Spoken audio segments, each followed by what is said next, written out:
Today we will listen to a horror story that took place in a poor village. The entire village was abuzz about Ken's encounter with ghosts on his way of delivering goods, and his friends couldn't wait to hear him tell the tale. Ken was still scared when he remembered that. One of his friends was taken aback and asked him about what the ghosts looked like. Ken said nothing and simply took another sip of wine before beginning to tell the story. That night, the warehouse where he worked received a large order from downtown. In order to secure the work, the warehouse owner, who was Ken's boss, immediately offered to accompany Ken to the location to check and collect money. The boss was happy to sit next to Ken to show him the way and chat with him along the way. The two dashed out of the village, taking the highway to the town.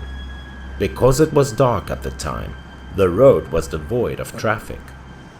Ken, however, wanted to finish work early so he could go home and rest, so he drove around the shortcut to get to the town faster.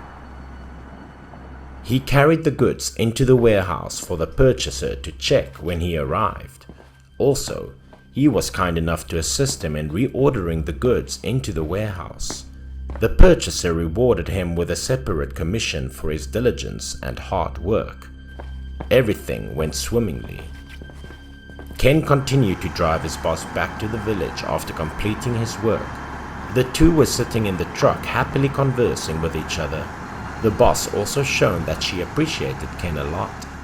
While their truck was turning to the village road, they saw a young woman was huddled on the side of the road. Despite the fact that she saw Ken's truck approaching, she did not rush to get up. Her behavior was unusual. He was surprised and confused. He wasn't sure whether he should pull over to help this girl. While he was thinking about it, the boss suggested that she would get out of the truck to have a look. This girl might be lost. The boss hastily went down, walking alone to where the girl was sitting, as soon as she finished speaking. With a kind expression, the boss gently asked her a few questions. Ken sat quietly in his truck, fearing of robbers might have jumped out from both sides of the road. But the robbers were nowhere to be found, leaving only the strange girl sitting motionless with her face down. The boss continued to question her, but she did not respond, nor did she show any emotion. She appeared to be deaf.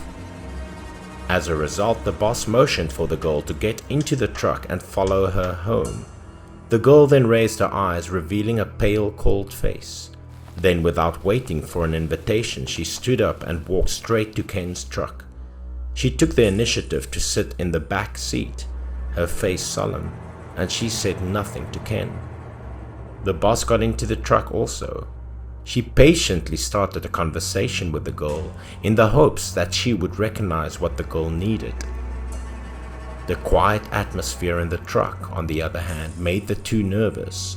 The truck became cold and thrilling as a result of the strange girl's presence. To avoid making this girl feel uncomfortable, the boss politely asked her for her address so Ken could drive her home first. The girl did not respond, instead silently pointing to the dark space in front of the truck window and remaining silent. Following that, Ken started the engine and decided to follow this girl's instructions. He kept an eye on her because her expression and gestures appeared shady. Ken let the truck turn onto a narrow road with luxuriant weeds on both sides and no one or house lights to be seen. Seeing that lonely road, the boss inquired about her exact home address, but she still did not respond. Ken held all of a sudden before he realized what was going on and what this girl truly required. The boss asked Ken what was wrong. Then she looked ahead at the dense fog in panic. The fog was thickening and covering Ken's truck. The temperature was also colder than it had ever been. Ken took a deep breath and drove slowly through the dense fog. But the deeper he went, the colder and darker the air became. Ken looked worriedly at the boss. perplexed as to why there was such a thick fog in the middle of the summer. The boss, on the other hand, remained calm and told Ken to keep driving and take advantage of the fog to get home. Ken was startled again after a short distance of driving. In front of his truck, there seemed to be a group of people who appeared in the fog with dark and unidentified shapes. Another group of people began to arrive from afar, and the road became even stranger than before. The boss intended to ask these people for directions. But when she looked outside, she noticed that they appeared so strange, with a worn and mysterious gait. Ken was intrigued by the boss's sudden trembling.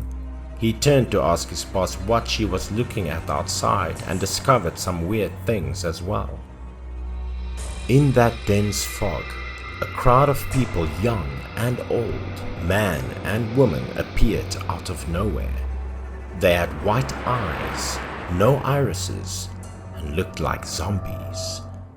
The boss quickly closed the truck window and crouched inside because she was certain they had encountered ghosts. Ken was befuddled right now. He didn't understand how he could get lost on this path. Seeing how urgent the situation was, and knowing that continuing on this road was impossible, the boss immediately told Ken to turn the car around and take another route. The boss just remembered there was a girl on the back seat. Maybe she could show them the way out. But just as the boss was about to turn around to ask the girl sitting behind her burst out in a horrible, creepy laughter. The girl's face instantly changed into a ghostly smile.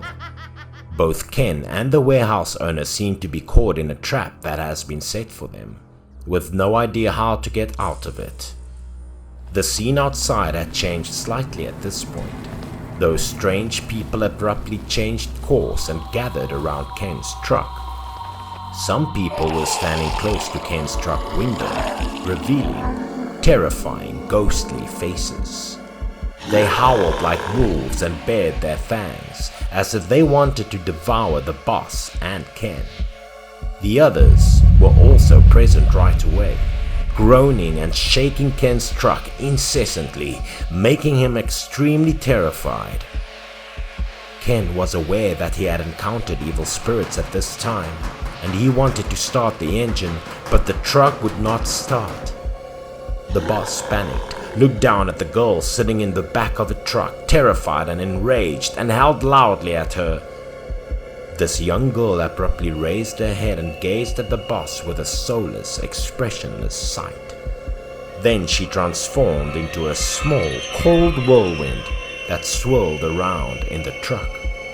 The back door opened and the girl vanished in a brief moment. They were both stunned and then slowly regained their composure and looked at each other as if they had realized something. The boss looked out the window at the same time. Outside, the fog had dissipated, as had the evil spirits. The boss looked at Ken in horror, thinking that those ghosts were most likely looking for the girl. Ken quickly drove the truck back to the village to ensure safety. Ken's friends panicked after hearing what he had to say and asked him about what he was going to do next. Ken developed a bad fever after returning home. Then, through research, Ken discovered that it was the souls of a big family who was involved in an accident in that foggy area. Anyone who ever crossed that path would also be harassed and scared.